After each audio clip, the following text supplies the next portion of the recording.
피터 린치의 투자 경험을 통해 여러분의 투자 실력을 도움드리고 하는 마음으로 제작한 자료입니다. 서적 월가의 영웅들, 이기는 투자와 유튜브 상의 자료, 노트북 LM의 자료를 편집하였습니다. 피터 린치는 5가지 큰 항목에 대해서 말하고 있습니다. 자신만의 강점, 기업 가치 평가, 주식의 6가지 카테고리 분류, 기업의 스토리를 읽어라, 마지막으로 투자자가 갖추어야 하는 태도입니다. 주식 투자 너무 어렵게만 생각하셨나요? 여기 월스트리트가 아니라 우리 동네 쇼핑몰에 답이 있다고 말하는 전설적인 투자자가 있습니다. 바로 피터 린치죠. 오늘 이 거인의 투자 철학을 아주 쉽고 명쾌하게 설명해 드리겠습니다. 자, 시작부터 아주 힘이 되는 말을 하죠. 겁먹지 마세요. 누구나 주식시장에서 잘할 수 있습니다. 이게 무슨 뜻이겠어요? 투자가 대단한 천재들만 하는 게 아니라는 겁니다. 우리한테 필요한 건 딱 2가지. 인내심, 그리고 약간의 리서치. 그것만 있으면 된다는 거죠. 29.2%. 와, 이 숫자가 뭘 의미할까요? 이게 바로 피터 린치가 무려 13년 동안 매년 평균적으로 벌어들인 수익률입니다. 13년 동안요. 정말 어마어마하죠. 이 숫자 하나만 봐도 우리가 왜 이 사람 이야기에 귀를 기울여야 하는지 더 설명할 필요가 없을 것 같습니다. 그래서 오늘 우리가 뭘 알아볼 거냐면요. 먼저 피터 린치가 대체 어떤 사람인지부터 시작해서 우리 안에 숨어있는 투자 고수의 면모를 어떻게 꺼내 쓰는지, 그리고 그가 주식을 어떻게 6가지로 나눴는지, 또 어떤 기가 막힌 도구로 싼 주식을 찾아냈는지, 마지막으로 이 모든 걸 합쳐서 나만의 투자 스토리를 만드는 법까지 차근차근 따라가 보겠습니다. 자, 그럼 첫 번째 섹션입니다. 캐디에서 월스트리트의 아이콘으로. 아니, 골프장에서 공 주워주던 소년이 어떻게 월스트리트의 전설이 됐을까요? 그 시작부터 한번 들여다보죠. 린치의 인생을 한번 쭉 따라가 볼게요. 시작은 1950년대 골프장 캐디였어요. 여기서 부자 투자자들이 하는 이야기를 어깨너머로 들으면서 우리 부모님이 알던 주식시장이랑은 뭔가 다른데? 하고 깨달은 거죠. 그러다 1963년 인생 첫 주식으로 플라잉 타이거스라는 항공사를 샀는데 이게 글쎄 5배가 오릅니다. 이걸로 대학 등록금을 다 냈다고 해요. 대단하죠? 그리고 마침내 1977년 피델리티 마젤란 펀드의 매니저가 돼서 아까 봤던 그 전설적인 29.2% 수익률을 13년간 기록하게 된 겁니다. 자, 이제 린치 철학의 가장 중요한 핵심으로 들어갑니다. 그가 정말 입이 닳도록 강조했던 말, 바로 아는 것에 투자하라입니다. 이게 무슨 말이냐면 놀랍게도 우리 같은 개인 투자자들이 소위 전문가라고 하는 사람들보다 훨씬 유리한 점이 있다는 거예요. 그러니까 전문가들은 쇼핑몰에서 더 많은 시간을 보내야 합니다. 이 말 정말 재밌지 않나요?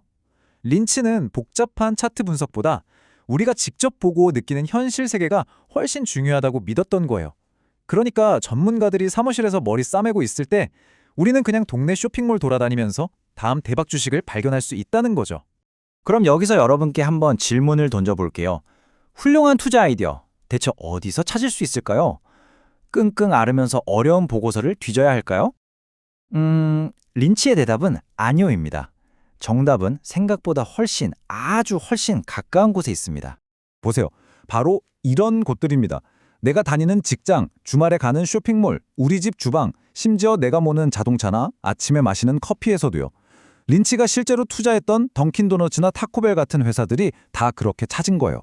이게 바로 우리 아마추어 투자자들이 가진 가장 강력한 무기입니다. 전문가들은 절대로 알 수 없는 진짜 살아있는 현장 정보 말이죠. 자, 그럼 다음 단계로 넘어가 볼까요? 좋은 아이디어를 찾았어요. 이 회사 괜찮은데? 싶어요. 그럼 그 다음은 뭘까요? 바로 내가 산 주식이 도대체 어떤 성격의 녀석인지 파악하는 겁니다.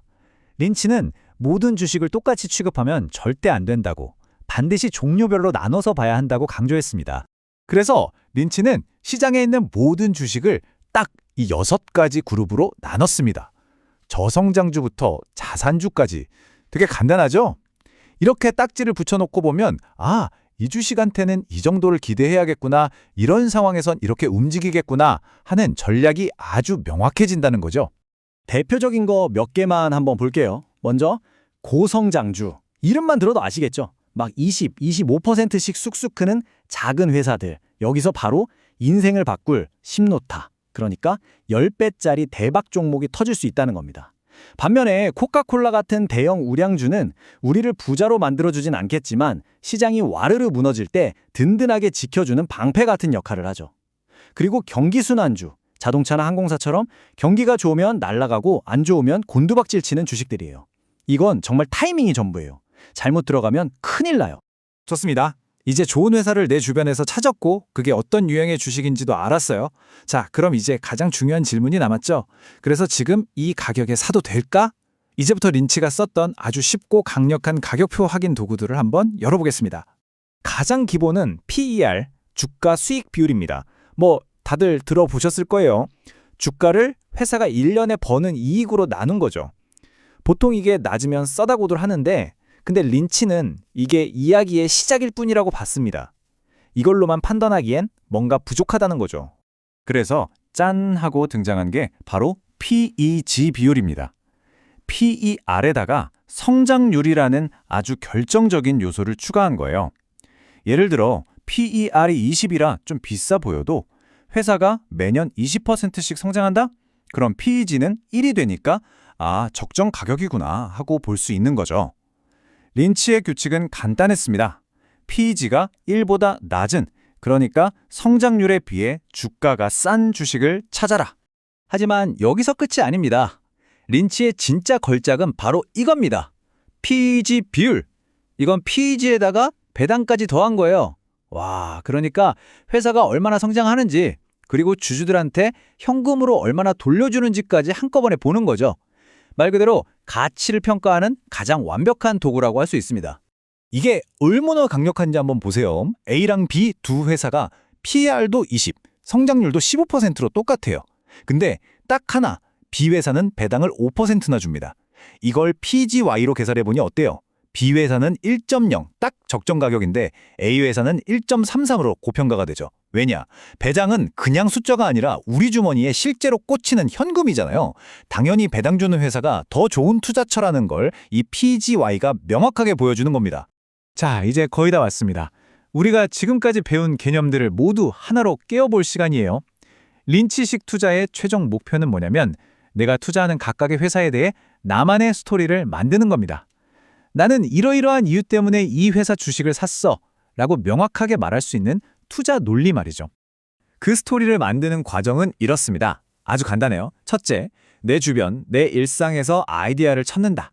둘째, 그 주식이 6가지 유형 중 어디에 속하는지 분류한다. 셋째, 우리가 배운 PEG 비율로 지금 가격이 싼지 비싼지 확인한다. 그리고 마지막으로, 그래서 이 회사가 앞으로 돈을 더 잘 벌 수밖에 없는 이유가 뭘까?에 대한 나만의 이야기를 완성하는 거죠. 정말 심플하죠? 참고로 린치가 말하는 완벽한 주식의 특징은 좀 웃깁니다. 보세요.